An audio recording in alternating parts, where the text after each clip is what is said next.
எண்ணம் போல் வாழ்வது என்றால் என்ன? அதாவது ஒருவன் இந்த உலகத்தில் எல்லா தீமை செய்கின்றான், ஆனால் அவன் நம் கண்முன்னே நன்றாக வாழ்கின்றான். அதுவே நன்மை செய்து அல்லாஹ்வுக்கு நன்றி நடக்கிறவன் எல்லா துன்பங்களையும் அடைகின்றான். ஆனால் தீமை செய்வதனை பார்த்து இவ்வுலகம் இவன் நல்ல எண்ணம், அதனாலே இவன் எல்லா நன்மைகளையும் அடைகின்றான் என்று கூறுகிறது. இதனை பற்றி விளக்குக. அதாவது அவங்க என்ன கேட்கிறாங்கன்னா, இந்த உலகத்தில் நம்ம பார்த்தோம் என்று சொன்னா நல்லவன்லாம் கஷ்டப்படுகிறான், கெட்டவன்லாம் நல்லா இருக்கிறான். இதுதான் இன்னைக்கு பார்க்குறோம். இதுக்கு என்ன காரணம், இதனுடைய விளக்கம் என்னன்னு கேட்குறாங்க. இது முதல்ல இந்த வாதம் 100% சரியானது இல்லை. நல்லவன்லாம் கஷ்டப்படுறான் இருக்க, எல்லா நல்லவனும் கஷ்டப்படுறது இல்லை. நல்லவன்ல கஷ்டப்படாதவன் இருக்கிறான், நல்லவர்கள் கஷ்டப்படுறவங்களும் இருக்கிறாங்க. நல்லவர்கள் எப்படி இருக்கிறாங்க? நல்லவனாகவும் இருந்து கஷ்டப்படாதவங்களும் இருக்கிறாங்க. நல்லவனா இருந்து பணக்காரனா இருக்கிறவங்க இருக்கிறாங்க. நல்லவனா இருந்து புள்ள குட்டிகளோட சந்தோஷமா இருக்கிறவர்கள் இருக்கிறார்கள். அப்ப நல்லவர்கள் பூராவுமே கஷ்டப்படுறாங்க என்பது ஒரு பொதுவான ஒரு நிலைப்பாடு கிடையாது. அதே மாதிரி கெட்டவன்லாம் நல்லா இருக்கான்னு சொல்றீங்க, அப்படியும் பொதுவானது கிடையாது. கெட்டவன்லையே வறுமையில பிச்சைக்காரன் இருக்கிறான், கெட்டவன்லையே திட்டு போய் இருக்கிறான், கெட்டவன்லையே ஜெயிலில் கிடக்கிறவன் இருக்கிறான், அவன் தான் கெட்ட ஜாஸ்தியா ஜெயிலில் கிடக்கிறான். அப்ப கெட்டவன்லாம் பெரிய மகிழ்ச்சியா இருக்கிற மாதிரி பொத்தாம் பொதுவாக அனைவருக்கும் இதை சொல்ல முடியுமான்னு கேட்டா அப்படி உலகத்துல இல்லை. நீங்க பார்த்தாலும் என்ன செய்யும், நல்லவங்க கெட்டவங்கல்ல எல்லாருமே இப்படியும் இருப்பாங்க அப்படியும் இருப்பாங்க.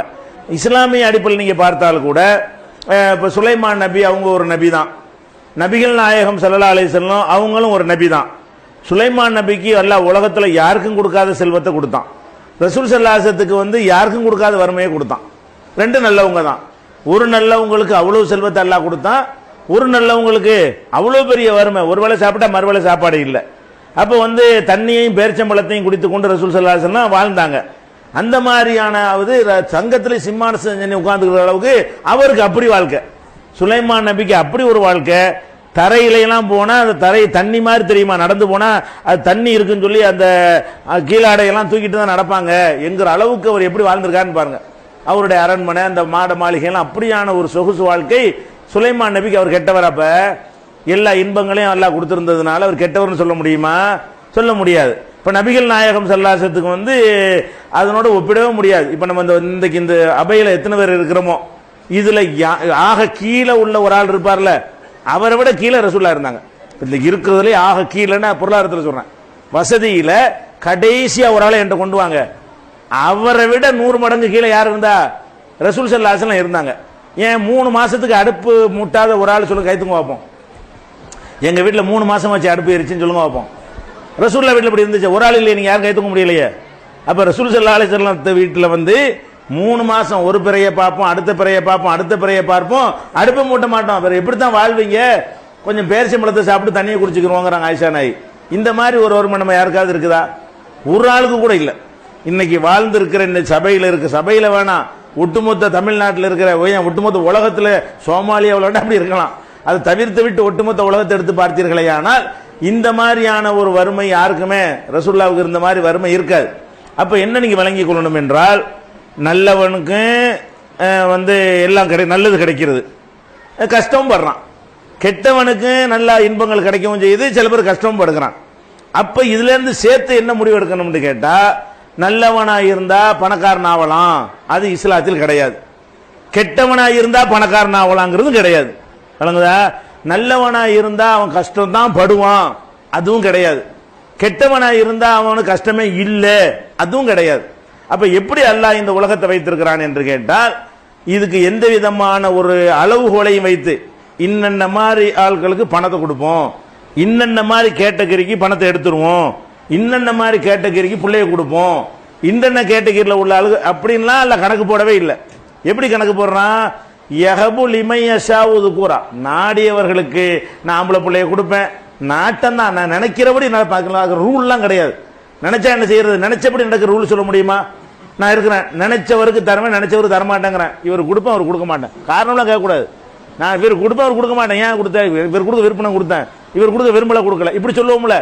இப்படியாக அல்லாஹ் சொல்றான்.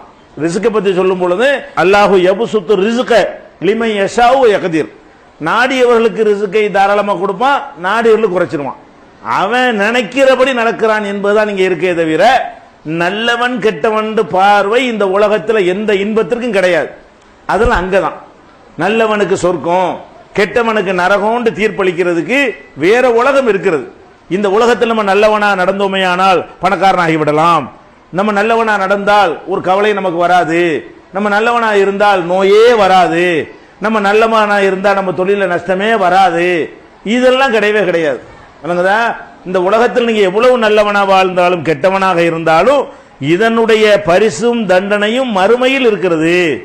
இந்த உலகத்திற்கு பிறகு இன்னொரு வாழ்க்கை இருக்கிறது. இந்த உலகத்தை பொறுத்த வரைக்கும் என்ன, அல்லாஹ்வுடைய பார்வையில் இந்த உலகத்துக்கு அல்லாஹ் கொடுத்திருக்கிற மரியாதை என்னன்னு கேட்டா, நபிகள் நாயகம் ஸல்லல்லாஹு அலைஹி வஸல்லம் சொல்றாங்க, இந்த ஒட்டுமொத்த உலகம் நம்ம என்ன செய்யறோம், ஒரு அரண்மனையை பார்த்துட்டு பணக்காரங்கிறோம், ஒரு 10 கார் வச்சிருந்தா பெரிய அப்படி அண்ணாந்து பார்க்குற பணக்காரன் நினைக்கிறோம், ஒரு 1000 கிலோக்கு தங்கம் வச்சிருந்தான்னு சொன்னா அவனை பணக்காரன் நினைக்கிறோம். இதெல்லாம் இந்த துன்யாவுல அற்பமானது தான். இதுக்கு மேல இருக்கு உலகம் பெருசு, வழங்குதா? இவ்வளவு பெரிய ஒரு உலகத்துல இது எல்லாத்துக்கும் அல்லாஹ் கொடுக்கிற மதிப்பு என்ன தெரியுமா? ரசூல் ஸல்லல்லாஹு அலைஹி வஸல்லம் சொல்றாங்க, இந்த ஒட்டுமொத்த உலகமும் ஒரு கொசு ரெக்கை இருக்குல்ல, கொசு ரெக்கைக்கு என்ன மரியாதை எவ்வளவு கொடுப்பீங்க மதிப்பு? நீங்க ஒரு கொசு ரெக்கை உளுந்து கிடக்கிறது, இதுக்கு நீங்க என்ன மரியாதை கொடுப்பீங்க? ஒரு மதிப்பும் உள்ளது. கொசு ரெக்கை எதுக்காக உதவுமா? எந்த ஒண்ணுக்கு யூஸே ஆகாது. அந்த மாதிரி ஒரு கொசு ரெக்கையை நீங்க எப்படி பார்ப்பீர்களோ, அதுக்கு என்ன மரியாதை கொடுத்து பார்ப்பீர்களோ, அந்த மரியாதை கூட இந்த ஒட்டுமொத்த உலகத்திற்கு அல்லாஹ்விடத்தில் இல்லை. அல்லாஹ் ஒட்ட துன்யாவைத்துக்கு ஒருத்தன் கொடுக்கறாண்டாலும் அது நல்லவன் கேட்டவன அல்லாஹ் பார்க்க மாட்டான். ஏன், என்ன பெரிய மேட்டரா இது? உங்களுக்கு தான் அந்த துன்யா பெருசா அப்படி தெரியுதே தவிர அல்லாஹ்வுடைய பார்வையில ரசூல் ஸல்லல்லாஹு அலைஹி வஸல்லம் சொல்றாங்க, இந்த துன்யா அல்லாஹ்வுடைய பார்வையில கொசு ரெக்கைக்கு சமமானதாக இருந்தால் அல்லாஹ்வை நிராகரிக்கிறானே அவனுக்கு ஒரு சொட்டு தண்ணி கூட அல்லாஹ் கொடுக்க மாட்டான். நிராகரிக்கிறவனுக்கு எல்லாம் கொடுக்கறான் அல்லாஹ். ஏன், நிராகரிச்சுட்டு போட என்னது தர்றான், தண்ணி பெரிய மதிப்பா? ஒட்டுமொத்த துன்யாவத்துக்கு உனக்கு தந்தா கூட அது கொசு ரெக்கை கூட சமம். ஏன், அவனை பொறுத்த வரைக்கும் நமக்கு பிற்காலத்தில் சித்தப்படுத்தி வச்சிருக்கிறான மறுமையில அதனோடு ஒப்பிட்டு பார்த்தோம் என்று சொன்னால் ஒண்ணுமே இல்லை. அல்லாஹ் சொர்க்கத்துக்கு வாங்கன்னு கூப்பிடுறான். இந்த சொர்க்கம் எவ்வளவு பெருசு, நீங்க 1 சென்ட் இடம் வாங்கிட்டா பெரிய பணக்காரமா நினைக்கிறீங்க, ஒரு 10 சென்ட் இடம் வாங்கிட்டீங்கன்னு வைங்களேன் அப்படின்னு சொல்றீங்க. அல்லாஹ் பொறுத்த வரைக்கும் என்ன சொல்றான்டா, சாரிவு விரைந்து வாருங்கள், இலா ஜன்னத்தின் இலா மகஃபிரத்தின் வ ஜன்னா, மன்னிப்புக்கும் சொர்க்கத்திற்கும் வாருங்கள். சொர்க்கம்டா என்ன தெரியுமா? அருளுக சமாவாத்து உள்ளது. ஒரு ஆளுக்கு கிடைக்கிற சொர்க்கம் அதனுடைய பரப்பளவு வானம் பூமி அளவுக்கு உள்ளது. உங்களுக்கு இந்த பூமி அளவு கூட அல்ல தரமாட்டான். இந்த வானம் பூமி அளவுக்கு எப்படி இருக்கிறதோ அப்படியாக்கும் ஒவ்வொருத்தருக்கும் நல்லா தரப்போறான். அது அப்ப இந்த துனியாக்கு என்ன மதிப்பு? அப்ப இத்தனை கோடி பேருக்கு கொடுக்குறாங்க என்ன ஆகும்? அந்த மாதிரியான ஒரு ஆற்றல் மிக்க இறைவன்கிட்ட இதெல்லாம் ஒரு பொருளா, இதெல்லாம் ஒரு மதிப்பா? அதனால அல்லாஹ் என்ன செய்யறான், இந்த துன்யாவுல வந்துகிட்டு கொடுக்கறத கூட குறைய கொடுத்தாலும் பெருசா கொடுத்தது ஆகாது. என்ன கொடுத்துட போறான், 50 வருஷம் வாழ போற, 25 வருஷம் வாழ்வ, அது கொடுத்தும் கொடுக்காத மாதிரி தான் எல்லாம் கொடுக்குறான். கொடுத்தா கூட அது கொடுத்து அனுபவிக்கிற மாதிரி எல்லாம் கொடுக்குறான். ஒரு 10,000 கோடி எனக்கு தந்துட்டான், 10,000 கோடி திங்க இயலுமா? திங்க இயலாது. நிம்மதி தான் போகுமே தவிர திங்கிறதுக்குன்னு ஒரு கணக்கு தானே இருக்கிறது. அதுக்கு மேல பணம் வந்துச்சுன்னா நோய் தானே அது. ஒரு அளவுக்கு மேல பணம் வந்துச்சுன்னு வைங்களேன், அது மனநோயை தான் உண்டாக்கு. தூங்க முடியாது, எப்படா இன்கம் டாக்ஸ் வருவான், எப்படா சேல் டாக்ஸ் வருவான், எப்படா அமலாக்க பிரிவு வருவான், எப்படா திட்டு போய் வருவான், எப்படா அரசாங்கம் மாறும், எப்படா ஆளுங்கட்சி நமக்கு இடைஞ்சல் பண்ணுவான், எப்ப அப்படி இந்த மாதிரி தானே வாழ்க்கை ஓடிட்டு இருக்கும். ஒரு அளவுக்கு மேல இருந்துச்சுன்னா எங்க என்ன இருக்குன்னு நமக்கு தெரியாது. அண்ணன் எப்ப நமக்கு கொண்டுட்டு போயிருவாங்க, சாவடிச்சுட்டு எடுத்துக்கிடுவானோ, பிள்ளை நமக்கு எதிரியா போயிருவானோ, பொண்டாட்டி விஷம் வச்சு கொண்டுட்டு சொத்தை எடுத்துக்கிடுவாளோ, இதுதான் நடக்குது உலகத்துல. உலகத்துல ஒரு அளவு தான், காசு பணம்லாம் என்ன இருக்குன்னு ஒரு அளவு கார் வாங்கிக்கலாம், வீடு வாங்கிக்கலாம், 4 பிள்ளை இருந்து 4 வீடு வாங்கிக்கலாம், இதெல்லாம் சரிதான். 10,000 கோடி 1,76,000 கோடிங்கிறாங்க, 2 லட்சம் கோடி, இதெல்லாம் வச்சு என்ன பண்றதுங்கிற? இவ்வளவு ரூபாய் வச்சிருந்தா அது என்னதுக்கு? ஒரு பேப்பர் தான் அதுக்கு மேல இருந்தா, ஒரு அளவுக்கு மேல இருந்துச்சுன்னு வைங்களேன், கட்டு அடிக்க வச்சிருந்தா அதனால என்ன உனக்கு ஆக போகுது? வாங்குற சொத்தை எங்கன்னு இருக்குன்னு உனக்கு தெரியல, வாங்கி என்ன வாங்குறான், சொத்துக்களை வாங்குறான், இதான் ஏன் இதுன்னா நம்ம ஒரு சந்தோஷப்பட்டுக்கலாம். நம்ம சொத்து தான் இருக்குது, ஒரு கண்ணாலையாவது பார்த்து மனசாலையாச்சும் ஒரு நிறைவடைஞ்சிடலாம். இங்க இருந்து அங்க வாங்கி போட்டிருக்காங்க, டெல்லியில் இருக்குங்க, எங்கடா இருக்குன்னு கேட்டா தெரியாது, போய் கூட பார்த்துருக்க மாட்டான். அது என்னத்துக்கு? அது நீ செத்து போயிட்டு அவனை எடுத்துட்டு போறான். அப்ப எதனால சொத்துங்கிறது காசுங்கிறது நமக்கே தெரியுது.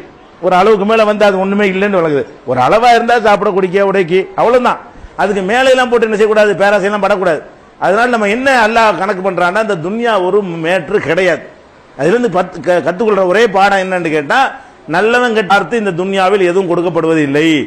அல்லாஹ் நாடியவர்களுக்கு கொடுப்பான். சிலருக்கு பணத்தை கொடுத்து சோதிப்பான், சிலருக்கு ரெண்டுமே சோதனை தான். வறுமையை கொடுத்து சோதிப்பான். எதுக்கான இப்படி கொடுக்குறான்? ஒரே மாதிரி கொஸ்டின் வச்சோம்னா எல்லாம் தேறிடுவாங்க. மாத்தி மாத்தி வைக்கணும். பரிச்சை என்ன செய்யணும்? மாத்தி மாத்தி வைக்கணுங்கிறதுக்கு அல்லாஹ் என்ன செய்வான்? ஒருத்தனுக்கு பணத்தை கொடுத்து இந்த பணம் இவனை என்ன பண்ணுதுன்னு நல்லா பார்ப்பான். ஒருத்தனுக்கு பணத்தை எடுத்துவிட்டு இந்த வறுமை இவனை என்ன பண்ணுதுன்னு நல்லா பார்ப்பான். ஒருத்தனுக்கு பிள்ளையை கொடுத்துவிட்டு இந்த புள்ளை வித்த பிறகு இவன் எப்படி நடக்கிறாங்கிறத எல்லாம் பார்ப்பான். ஒருத்தனுக்கு பிள்ளையே இல்லாம இதுக்கு பிறகு எப்படி அல்லாஹ் நம்புறான் என்று எல்லாம் பார்ப்பான். அப்ப எல்லாமே டெஸ்ட் தான். துன்யாவுல அல்லாஹ் எந்த மாதிரி நம்மளை வைத்திருந்தாலும் அது அனைத்துமே ஒரு எவ்வளவுக்கும் ஐயுக்கும் அஹசுன் அமலா, உங்களை யார் அழகிய முறையில் செயல்படக்கூடியவர்கள் என்பதை சோதித்து அறிவதற்காகவே இதெல்லாம் அல்லாஹ் செய்கிறான் என்று நமக்கு என்ன செய்யறது? நமக்கு இஸ்லாத்துல சொல்லப்படுது. இந்த கேள்விக்கு அதான் பதில். சோதனை அவ்வளவு என்னது? அனைத்தும் சோதனை. நல்லது கெட்டது எல்லாமே என்னது? சோதனை தான். இதை கத்து